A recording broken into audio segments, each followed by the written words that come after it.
வணக்கம். தமிழாளி தொலைக்காட்சி செய்திகள் வாசிப்பவர் கமலா ஜெகதீஸ்வரன். முதலில் தலைப்புச் செய்திகள். தமிழகத்தின் 85% வாக்களிப்பு ஆபத்து யாருக்கு, வெற்றி யாரிடம்? அனுர அரசுக்கு தொடரும் நெருக்கடி, பெருந்தொகை டாலர்கள் மாயத்தின் பின்னணியில் சதி. விஜய்க்கு எதிராக அஜித் கூறிய செய்தி உண்மையா? வரலாற்றில் திடீர் திருப்பம். உயர்தர பரீட்சை விண்ணப்ப காலம் நிறைவு, மாணவர்களுக்கு விசேட அறிவுறுத்தல். வாக்குப்பதிவு இயந்திரங்களுக்கு பெரும் பாதுகாப்பு, தமிழக அரசியல் கட்சிகள் தீவிரம். இந்தியா நரக படுகொலி, தரம் தாழ்ந்த கருத்து, ட்ரம்பால் வெடித்த புதிய சர்ச்சை. அமெரிக்கா எதிர்பார்க்காத பல அதிர்ச்சிகரமான ஆச்சரியங்களுடன் ஈரான் தயாராக உள்ளது, வெளியான எச்சரிக்கை. தமிழக அரசியலில் நிகழ்ந்த அதிசயம், தேர்தல் பரபரப்புக்கு மத்தியில் தவேக விஜயின் நெகிழ்ச்சி பதிவு. கரூரில் அதிக வாக்குப்பதிவு, வரலாற்று சாதனை கண்ட தமிழக சட்டமன்ற தேர்தல், வெற்றி வாய்ப்பு யாருக்கு? அதிரடி திருப்பங்களுடன் வெளியாக உள்ள தமிழக தேர்தல் முடிவுகள், வாக்கெண்ணும் மையங்களில் துப்பாக்கி ஏந்திய போலீஸ் பாதுகாப்பு. இனி தொடர்கிறது விரிவான செய்திகள். தமிழகத்தின் 17வது சட்டமன்ற தேர்தல் ஏப்ரல் 23, 2026 அன்று ஒரே கட்டமாக நடைபெற்று முடிந்துள்ளது. இதில் மாநில வரலாற்றிலேயே இல்லாத வகையில் சுமார் 85% வாக்குகள் பதிவாகி புதிய சாதனை படைக்கப்பட்டுள்ளது. ஆளும் திமுக தலைமையிலான மத சார்பற்ற முற்போக்கு கூட்டணியும் எடப்பாடி பழனிசாமி தலைமையிலான அதிமுக பாஜக கூட்டணியும் நேருக்கு நேர் மோதுகின்றன. திரைத்துறை நட்சத்திரமான விஜய் தனது தமிழக வெற்றி கழகம் கட்சி மூலம் முதல் முறையாக தேர்தல் களமிறங்கியிருப்பது இளைஞர்கள் மத்தியில் பெரும் எதிர்பார்ப்பை ஏற்படுத்தியுள்ளது. முதலமைச்சர் மு.க. ஸ்டாலின் கொளத்தூரிலும், எடப்பாடி பழனிசாமி எடப்பாடியிலும், விஜய் பெரும்பூர் மற்றும் திருச்சி கிழக்கு ஆகிய 2 தொகுதிகளிலும் போட்டியிட்டுள்ளனர். சீமான் தலைமையிலான நாம் தமிழர் கட்சியும் தனித்து போட்டியிட்டு கடும் சவாலை அளித்துள்ள நிலையில் தமிழகத்தின் அடுத்த முதலமைச்சர் யார் என்பதை தீர்மானிக்கும் தேர்வு முடிவுகள் மே 4, 2026 அன்று வெளியாக உள்ளன. வெளிநாடுகளில் கைது செய்யப்பட்டுள்ள 13 பாதாள உலக குழு உறுப்பினர்கள் விரைவில் நாட்டுக்கு அழைத்து வரப்பட உள்ளதாக தெரிவிக்கப்படுகிறது. போலீஸ் மா அதிபர் பிரியந்த வீரசூரிய இந்த விடயத்தை தெரிவித்துள்ளார். சர்வதேச போலீசாருடன் இலங்கை போலீசார் இணைந்து மேற்கொண்ட விசாரணைகள் மற்றும் சுற்றி வளைப்புகளின் விளைவாக சந்தேக நபர்கள் கைது செய்யப்பட்டுள்ளனர். கடந்த 12 மாத காலப்பகுதியில் வெளிநாடுகளில் பதுங்கியிருந்த சுமார் 32 பாதாள உலக குழு உறுப்பினர்கள் கைது செய்யப்பட்டு நாட்டுக்கு அழைத்து வரப்பட்டுள்ளதாக தெரிவித்துள்ளார். இந்த நபர்கள் பாரிய குற்ற செயல்களுடன் தொடர்புடையவர்கள் என அவர்கள் சுட்டிக்காட்டியுள்ளனர். எதிர்வரும் நாட்களில் நாட்டுக்கு அழைத்து வரப்பட உள்ள பாதாள உலக குழு உறுப்பினர்களில் கொண்டே ரஞ்சி, படுவத்தே, சாமரா, பனத்தே, லொக்குமல்லி போன்ற பிரபல பாத உலகக்குழு உறுப்பினர்களும் உள்ளடங்குவதாக போலீஸ் மா அதிபர் பிரியந்த வீரசூரிய தெரிவித்துள்ளார். 2026 ஆண்டுக்கான கல்வி பொது தராதர உயர்தர பரீட்சைக்கான விண்ணப்பம் கோரல் இன்று நள்ளிரவுடன் நிறைவடைந்துள்ளதாக பரீட்சைகள் திணைக்களம் அறிவித்துள்ளது. இதற்கான விண்ணப்பங்களை தற்போது நிகழ்நிலை ஊடாக மாத்திரமே விண்ணப்பிக்க முடியும் என்பதால் நள்ளிரவு 12 மணிக்கு பின்னர் விண்ணப்பிக்க முடியாது என அந்த திணைக்களம் மாணவர்களுக்கு அறிவுறுத்தல் வழங்கியுள்ளது. இதேவேளை உயர்தர பரீட்சைக்கான விண்ணப்பம் கோரலுக்கான கால பகுதியானது எக்காரணம் கொண்டு நீடிக்கப்பட மாட்டாது என பரீட்சை திணைக்களம் குறிப்பிட்டுள்ளது. எனவே இதுவரை 2026 ஆண்டுக்கான கல்வி பொது தராதர உயர்தர பரீட்சைக்கான விண்ணப்பங்களை சமர்ப்பிக்காத பரீட்சார்த்திகள் உடனடியாக அதனை அனுப்பி வைப்பதற்கான நடவடிக்கைகளை எடுக்குமாறு அறிவுறுத்தப்பட்டுள்ளனர். தமிழக சட்டமன்ற தேர்தல் வாக்குப்பதிவு நேற்றைய தினம் முடிவடைந்த நிலையில் வாக்குப்பதிவு இயந்திரங்கள் வைக்கப்பட்டுள்ள பாதுகாப்பு அறைகளை கண்காணிக்கும் பணியில் அரசியல் கட்சிகள் தீவிரமாக ஈடுபட்டு வருவதாக தெரிய வருகிறது. தேர்தல் ஆணையம் மாநிலம் முழுவதும் உள்ள மின்னணு வாக்குப்பதிவு இயந்திரங்கள் மற்றும் விவிபேட் கருவிகளையும் வாக்கு எண்ணிக்கை நடைபெறும் மையங்களில் உள்ள பாதுகாப்பு அறைகளுக்கு மாற்றியுள்ளது. மே 4ஆம் தேதி வாக்கு எண்ணிக்கை நடைபெற உள்ள நிலையில் மத்திய ஆயுத காவல்படை மற்றும் தமிழக சிறப்பு காவல் துறையினர் அந்த மையங்களுக்கு பாதுகாப்பு வழங்கி வருகின்றனர். இருப்பினும் வாக்குப்பதிவு இயந்திரங்களின் பாதுகாப்பில் எந்தவித தவறும் நேர்ந்துவிடக் கூடாது என்பதில் உறுதியாக உள்ள திமுக மற்றும் அதிமுக உள்ளிட்ட அரசியல் கட்சிகள் தங்கள் கட்சி தொண்டர்களை அந்த மையங்களில் 24 மணி நேரமும் சுழற்சி முறையில் கண்காணிப்பு பணியில் ஈடுபடுத்தியுள்ளன. அத்தோடு அங்கு பாதுகாப்பு பணியில் ஈடுபட்டுள்ள பிற கட்சிகளின் பிரதிநிதிகளுடன் சமமான முறையில் இணைந்து செயல்படுமாறும் மேற்படி கட்சிகள் தொண்டர்களுக்கு அறிவுறுத்தியுள்ளதாக கூறப்படுகிறது. தேர்தல் ஆணையத்தின் தகவல்களின்படி அனைத்து பாதுகாப்பு அறைகளும் அரசியல் கட்சிகளின் பிரதிநிதிகள் மற்றும் தேர்தல் பார்வையாளர்கள் முன்னிலையிலேயே சீல் வைக்கப்பட்டுள்ளன. இந்த செயல்முறை முழுவதும் காணொளி பதிவு செய்யப்பட்டுள்ளதோடு சிசிடிவி கேமராக்கள் மூலம் தொடர்ந்து கண்காணிக்கப்பட்டு வருகிறது. இதேவேளை குறிப்பிட்ட நிபந்தனைகளுக்கு உட்பட்ட அரசியல் கட்சி பிரதிநிதிகள் தங்குவதற்கு தேர்தல் அதிகாரிகள் அனுமதி வழங்கியுள்ளதாகவும் தெரிய வருகிறது.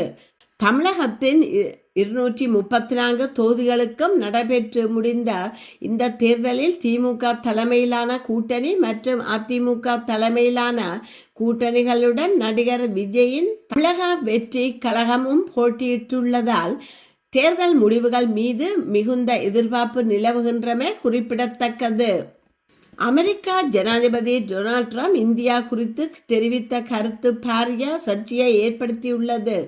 அமெரிக்கா ஜனாதிபதி அண்மையில் ஆற்றிய உரை ஒன்றில் இந்தியா குறித்து குறிப்பிடும்போது நம் கிரகத்தில் இருக்கும் நரக படுகொலி என்ற சர்ச்சைக்குரிய வார்த்தையை பயன்படுத்தினர். இந்தியர்களை நரக படுகொலி என அமெரிக்கா ஜனாதிபதி டொனால்ட் ட்ரம்ப் தெரிவித்த கருத்துக்கள் தகவலற்றவை, பொருத்தமற்றவை மற்றும் தரம் தாழ்ந்தவை என இந்தியா கடுமையாக சாடியுள்ளது. இந்திய வெளியுறவு அமைச்சகத்தின் செய்தி தொடர்பாளர் ரன்தீர் ஜெய்ஸ்லால் வெளியிட்டுள்ள அறிக்கையில் கடுமையான கண்டனத்தை பதிவு செய்துள்ளார். அந்த அறிக்கையில் நாங்கள் அந்த விமர்சனங்களையும் அதற்கு பதிலளிக்கும் விதமாக அமெரிக்கா தூதரகம் வெளியிட்ட பிந்திய அறிக்கையையும் கவனித்தோம். இந்த தரம் தாழ்ந்த கருத்துக்கள் வெளிப்படையாகவே எந்தவித தகவலுமற்ற மற்றும் பொருத்தமற்ற ஒன்றாகவே உள்ளன. நீண்ட காலமாக பரஸ்பர மரியாதை மற்றும் பொதுவான நலன்களை அடிப்படையாக கொண்ட இந்தியா அமெரிக்கா உறவின் யதார்த்தத்தை இவை நிச்சயமாக பிரதிபலிக்கவில்லை என்று தெரிவித்துள்ளார். இதுவரை அரசியலை பற்றி சிறிதும் கவலைப்பட மாட்டார்கள் என்று கருதப்பட்ட இளைஞர்களும் பெண்களும் அரசியலை பற்றி பேசத் தொடங்கியதன் அற்புதமும் அவசியமும் நிகழத் தொடங்கியுள்ளது என தமிழக வெற்றி கழகத்தின் தலைவர் விஜய் தெரிவித்துள்ளார். தமிழ்நாட்டின் சட்டமன்ற தேர்தல் நேற்றைய தினம் இடம்பெற்று வாக்குப்பதிவுகள் நிறைவு பெற்றுள்ள நிலையில் வாக்குப்பதிவு வீதம் வரலாற்று சாதனையை எட்டியுள்ளது. இந்நிலையில் சற்று முன்னர் தமிழக வெற்றி கழகத்தின் தலைவர் விஜய் தனது உத்தியோகபூர்வ எக்ஸ் தளத்தில் ஒரு மகிழ்ச்சியான பதிவை வெளியிட்டுள்ளார். குறித்த பதிவில் அரசியல் என்பது ஒரு அசகாய சூரர்களுக்கானது, அதீத அனுபவம் உள்ளவர்களுக்கு மட்டுமே, பதவிகளை அனுபவிப்பவர்களுக்கு மட்டுமே. அரசியலை அத்தகைய குறிப்பிட்ட எல்லைகளுக்குள் கட்டுப்படுத்தி அடக்கியவர்களின் மாய கணக்குகள் சாதாரண மக்களால் தகர்த்தப்பட்டு நொறுக்கப்பட்டுள்ளன. இதுவரை அரசியலை பற்றி சிறிதும் கவலைப்பட மாட்டார்கள் என்று கருதப்பட்ட இளைஞர்களும் பெண்களும் அரசியலை பற்றி பேசத் தொடங்கியதன் அற்புதமும் அவசியமும் நிகழத் தொடங்கி உள்ளது. நடுநிலையான மனங்கொண்ட ஒவ்வொருவரும் இது எப்போது தொடங்கியது என்பதை உணர்வார்கள். இதுவரை ஒரு குறிப்பிட்ட சதவீத வாக்குகள் வாக்குச்சாவடிக்கு வரவில்லை. ஆனால் ஏப்ரல் 23, 2026 அன்று நடைபெற்ற சட்டமன்ற தேர்தல் வாக்குப்பதிவு தமிழக தேர்தல் அரசியலின் வரலாற்றில் ஒரு உச்சக்கட்ட வரலாற்று நிகழ்வாக பதிவு செய்யப்பட்டுள்ளது. 85% வாக்குப்பதிவு என்பது தமிழகம் இதுவரை கண்டிராத ஒன்று. எங்கிருந்தாலும் கோயில்களில் காணப்படும் கூட்டத்தைப் போலவே சிறு குழந்தைகளுடன் குடும்பமாக வாக்களிக்க வருவதைக் கண்டு யாரும் வியக்காமல் இருந்திருக்க மாட்டார்கள். அது மட்டுமா, மற்ற மாநிலங்களிலும் ஏன் வெளிநாடுகளிலும் கூட வெறும் வாக்களிப்பதற்காக பெருந்தொகை செலவழித்து வந்த அந்த ஜனநாயகவாதிகளுக்கு நாம் கரவொலி எழுப்பி வணக்கம் செலுத்த வேண்டும். இதை ஒரு தேர்தல் திருவிழா, ஒரு ஜனநாயக திருவிழா என்று அழைப்பதன் உண்மையான அர்த்தம் நேற்றுத்தான் உணரப்பட்டது. இந்த ஏப்ரல் 23, 2026 அன்று. ஆயினும் இது ஒரு ஆரம்பம் மட்டுமே. தமிழ் தேர்தல் அரசியலுக்கு மறுவரையறை செய்த தமிழ்நாட்டு மக்களாகிய உங்கள் அனைவருக்கும் என் பாட்டி, என் அம்மா, என் சகோதரிகள், என் தாத்தா, என் அப்பா, என் சகோதரர்கள், என் முழு குடும்ப உறவினர்கள், என் தலை குனிந்த நன்றியை ஒரு காணிக்கையாக சமர்ப்பிக்கின்றேன். குறிப்பாக எங்கள் குடும்ப உறுப்பினர்களுக்கு வழிகாட்டிய என் சின்ன நண்பனுக்கும் என் உற்ற தோழிக்கும் உங்கள் விஜய் மாமாவாகிய என் சார்பாக எனது சிறப்பு வாழ்த்துக்களும் நன்றிகளும். குறிப்பாக நான் நன்றி சொல்ல வேண்டியவர்கள் நமது வாக்குச்சாவடி முகவர்கள், நமது கட்சி தோழர்கள் மற்றும் அனைத்து மாவட்டங்களிலும் உள்ள வாகிகள். உங்கள் அனைவருக்கும் உங்களுக்கு என்ன அவசியம் தெரியும், எப்படித்தான் தாக்கு பிடிக்க போகிறீர்கள் என்ற கேலி செய்த தோழர்களே, உங்கள் செயலால் என்ன பதில் அளித்தீர்கள். உங்களுக்கு என் மனமார்ந்த வாழ்த்துக்களும் நன்றிகளும். நமது கட்சி தோழர்களுக்கு ஆதரவாக நின்ற குடும்ப உறுப்பினர்களுக்கும் நன்றி என குறிப்பிட்டுள்ளார். பாகிஸ்தானின் இஸ்லாமாபாத்தில் திட்டமிடப்பட்டுள்ள பேச்சுவார்த்தைகளில் கலந்து கொள்ள தவறினால் ஈரான் மீது தாக்குதல் நடத்தப்படும் என அமெரிக்கா ஜனாதிபதி டொனால்ட் ட்ரம்ப் எச்சரித்துள்ள நிலையில் ஈரான் அதற்கு தனது கடுமையான எதிர்ப்பை பதிவு செய்துள்ளது. நாங்கள் ஒருபோதும் சரணடைய போவதில்லை, எங்களை எவரும் முற்றுகையிட முடியாது என ஈரானிய நாடாளுமன்ற சபாநாயகர் முகமது பகார் காலிஃபாப் எக்ஸ் தளத்தில் பதிவு விட்டுள்ளார். மீண்டும் போர் வெடிக்கும் பட்சத்தில் அமெரிக்கா எதிர்பார்க்காத பல அதிர்ச்சிகரமான ஆச்சரியங்களை ஈரான் தயார் செய்து வைத்துள்ளதாகவும் அவர் எச்சரிக்கை விடுத்துள்ளார்.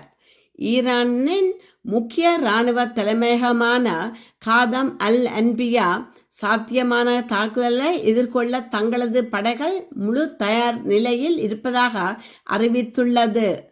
ஈரானின் நீதித்துறை உள்ளிட்ட உயர்மட்ட அதிகாரிகள் அமெரிக்காவின் தாக்குதல் குறித்து மக்கள் மத்தியில் விழிப்புணர்வை ஏற்படுத்தி வருவதுடன் சரணடைவதை விட எதிர்த்து நிற்பதே ஈரானின் கொள்கை என்பதையும் தெளிவுபடுத்தியுள்ளனர். தற்காலிக போர் நிறுத்த முடிவுக்கு வரவுள்ள நிலையில் இரு நாடுகளுக்கும் இடையே நிலவும் இந்த நேரடி மோதல் போக்கு சர்வதேச அளவில் பெரும் பதற்றத்தை ஏற்படுத்தியுள்ளது. தமிழக சட்டப்பேரவை தேர்தலில் களம் சூடுபிடித்துள்ள நிலையில் நேற்று நள்ளிரவு வெளியான தகவலின்படி 85.15% வாக்குகள் பதிவாகி புதிய சாதனை படைக்கப்பட்டுள்ளது. குறிப்பாக முதலமைச்சர் வேட்பாளர்கள் களமிறங்கிய தொகுதிகளில் வாக்கு சதவீதம் அதிகரித்துள்ளதாக தெரிவிக்கப்படுகின்றது. தமிழக முதலமைச்சர் மு.க. ஸ்டாலினின் போட்டியிடும் சென்னை களத்தூர் தொகுதியில் 86.11% வாக்குகள் பதிவாகியுள்ளன. தேசிய ஜனநாயக கூட்டணியின் முதல்வர் வேட்பாளர் எடப்பாடி பழனிசாமி போட்டியிடும் எடப்பாடி தொகுதியில் 92.9% வாக்குகள் பதிவாகி உள்ளன. தனது தேர்தல் தொகுதியில் கடந்த முறையை விட அதிக வாக்குகள் வித்தியாசத்தில் வெல்வேன் என எடப்பாடி பழனிசாமி நம்பிக்கை தெரிவித்துள்ளார். இந்த நிலையில் தமிழக வெற்றி கழகத்தின் தலைவர் விஜய் போட்டியிடும் 2 தொகுதிகளும் நட்சத்திர அந்தஸ்தை பெற்றுள்ளன. பெரும்பூரில் 89.73% வாக்குகள் பதிவாகியுள்ளன. திருச்சி கிழக்கில் 81.77% வாக்குகள் பதிவாகியுள்ளன. இந்த வாக்குப்பதிவு வீதம் குறித்து அரசியல் ஆய்வாளர்கள் சாதகமான கருத்துக்களை விடுத்திருப்பதாக தெரிவிக்கப்படுகின்றது. இதற்கிடையில் நாம் தமிழர் கட்சியின் தலைமை ஒருங்கிணைப்பாளர் சீமான் போட்டியிடும் காரைக்குடி தொகுதியில் 74.33% வாக்குகளே பதிவாகி உள்ளன. மற்ற முதல்வர் வேட்பாளர்களின் தொகுதிகளை விட இங்கு வாக்குப்பதிவு குறைவாக உள்ள நிலையில் வெற்றி பெறும் சாத்தியக்கூறுகள் கேள்விக்குறியாகியுள்ளதாகவே தெரிவிக்கப்படுகின்றது. இந்நிலையில் மாவட்டம் வாரியாக பார்த்தால் கரூரில் 92.63% வாக்குகள் பதிவாகி முதலிடத்தில் உள்ளது. அதனைத் தொடர்ந்து சேலம் மற்றும் நாமக்கல் மாவட்டங்கள் 90% கடந்துள்ளமை குறிப்பிடத்தக்கது. தமிழக சட்டப்பேரவை தேர்தலில் 234 தொகுதிகளிலும் ஒரே கட்டமாக வாக்குப்பதிவு முடிந்து மொத்தமாக 85.15 என்ற வரலாற்று சாதனை வீதம் பதிவாகி உள்ளது. கரூர் 92.63 என முதலிடத்தில், சேலம் நாமக்கல் 90க்கு மேல் வாக்குகளுடன் பின்தொடர்கின்றன. அதிக வாக்குப்பதிவு ஆட்சிக்கு எதிரான சீற்றமா அல்லது புதிய மாற்றத்தை மக்கள் எதிர்பார்க்கின்றனரா என்ற கேள்வி சர்வதேச ரீதியில் முன்னெழுந்துள்ளது. தமிழக சட்டமன்ற தேர்தல் 2026 வாக்குப்பதிவு நேற்று விறுவிறுப்பாக நடைபெற்று முடிந்த நிலையில் சென்னையில் வாக்கு எண்ணும் மையங்களில் துப்பாக்கி ஏந்திய போலீஸ் பாதுகாப்பு தீவிரப்படுத்தப்பட்டுள்ளது. தமிழக சட்டசபை தேர்தலுக்கான வாக்குப்பதிவு நேற்று 234 தொகுதிகளிலும் ஒரே கட்டமாக தொடங்கி விறுவிறுப்பாக நடைபெற்று முடிந்தது. இதற்கமைய சென்னையில் மாலை 6 மணி நிலவரப்படி 83.15% வாக்குகள் பதிவானதாக தேர்தல் ஆணையம் தரப்பில் தகவல் வெளியிடப்பட்டது. இதனை அடுத்து சீல் வைக்கப்பட்ட வாக்குப்பதிவு இயந்திரங்கள் துப்பாக்கி ஏந்திய துணை ராணுவ வீரர்கள் போலீஸ் பாதுகாப்பு வேனில் ஏற்றப்பட்டு வாக்கு எண்ணும் மையங்களுக்கு எடுத்துச் செல்லப்பட்டன. இதனை அடுத்து வாக்குப்பதிவு இயந்திரங்கள் அறைகளில் வைத்து கட்சிகளின் முகவர்கள் முன்னிலையில் சீல் வைக்கப்பட்டுள்ளதுடன் இந்த மையங்களுக்கும் 5 அடுக்கு பாதுகாப்பு போடப்பட்டுள்ளது. இந்த பாதுகாப்பில் 24 மணி நேரமும் துப்பாக்கி ஏந்திய போலீசார் ஈடுபடுத்தப்பட்டுள்ளனர். மேலும் சிசிடிவி கேமரா மூலம் தொடர்ச்சியாக அதிகாரிகளால் கண்காணிக்கப்பட்டு வருகின்றது. வாக்கு எண்ணிக்கை நாளான மே 4 அன்று கட்சிகளின் முகவர்கள் முன்னிலையில் சீல் உடைக்கப்பட்டு வாக்குப்பதிவு இயந்திரங்கள் வாக்கு எண்ணிக்கை மையங்களுக்கு எடுத்துச் செல்லப்படும் என அறிவிக்கப்பட்டுள்ளது. இதேவேளை தமிழக சட்டமன்ற தேர்தல் 2026 வாக்குப்பதிவு நிலவரம் கடந்த காலங்களுடன் ஒப்பிட்டு பார்க்கும்போது ஒட்டுமொத்த அரசியல் களத்தையும் அதிர வைத்துள்ளன. இந்த முறை 5 முனை போட்டியில் விஜய் போன்ற புதிய சக்திகள் உள்ளதால் தமிழகத்தின் அரசியல் எதிர்காலத்தை தீர்மானிக்கப் போகும் இறுதி நிலவரம் மற்றும் முடிவுகள் பல அதிரடி திருப்பங்களை கொண்டிருக்கும் என்றும் கூறப்படுகின்றது. இதேவேளை மே மாதம் 4 தேர்தல் முடிவுகள் வெளியாக உள்ள நிலையில் வரலாற்றில் முன் எப்போதும் இல்லாத வகையில் இம்முறை வாக்கெடுப்பு பதிவாகியுள்ளது. குறிப்பாக தமிழகத்தில் உள்ள அரசியல் ஆய்வாளர்களின் கருத்துப்படி இம்முறை இடம்பெற்ற தேர்தல் பெரும் திருப்புமுனை நிறைந்த தேர்தலாக மாறுமா அல்லது திருப்புமுனை அற்ற தேர்தலாக மாறுமா என்ற மாறுபட்ட கருத்து நிலவி வருகின்றது. அதாவது தமிழகத்தில் 80% மேல் வாக்களிப்பு இடம்பெற்றுள்ளமை ஆட்சிக்கு எதிரான ஒரு வாக்களிப்பு மனநிலையாக இருக்கலாம் என்று கூறப்படுகிறது. இந்த முறை 5 முனை போட்டியில் விஜய், சீமான் உள்ளிட்ட பல புதிய சக்திகள் உள்ளதால் தமிழகத்தின் அரசியல் களம் சவால் மிக்கதொரு களமாக இருக்கலாம் என்று கூறப்படுகிறது. இந்த தேர்தல் இறுதி முடிவுகள் பல அதிரடி திருப்பங்களுடன் வெளியாக உள்ள முடிவுகளா அல்லது வழமை போன்ற வெளியாக உள்ள முடிவுகளா என்பது அரசியல் விமர்சகர்கள் மட்டுமன்றி ஒட்டுமொத்த சர்வதேச மக்களிடமும் பல எதிர்பார்ப்புகளை ஏற்படுத்தி உள்ளமை குறிப்பிடத்தக்கது. இத்துடன் செய்திகள் நிறைவு பெறுகின்றன. மீண்டும் மற்றொரு செய்தியூடாக உங்களை சந்திக்கும் வரை வணக்கம் கூறி விடைபெறுபவர் கமலா ஜெகதீஸ்வரன். நன்றி.